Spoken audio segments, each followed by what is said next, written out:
समस्त कांग्रेस भाई भौणी मैंने जानते आज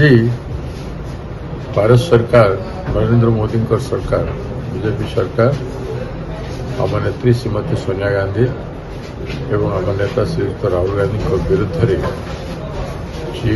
national Herald case chargesheet file कर चार्जसीट केस कौन प्रकार एभलिया कथा नहीं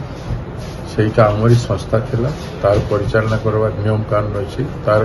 नियम कानून बहिर्भूत बाहर कौन प्रकार पदक्षेप नि जाए किंतु अजथा अपमानित करने असम्मान करने हैरान करने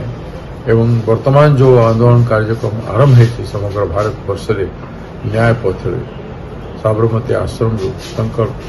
समर्पण और संघर्ष भावना को नहीं जो कांग्रेस जन उत्साहित है कि बाहरी समग्र देश में से प्रकार पदक्षेप से ग्रहण करते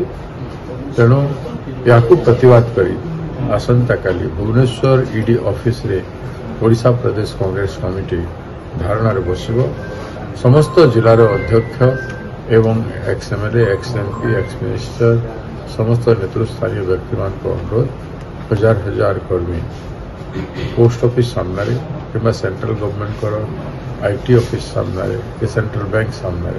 फेडरल गवर्नमेंट एसबीआई सामने से प्रोटेस्ट करके काली दिन 11 प्रोटेस्ट करेंगे बोली मु समस्त को अनुरोध करुच्ची विशेषकर सबु जिला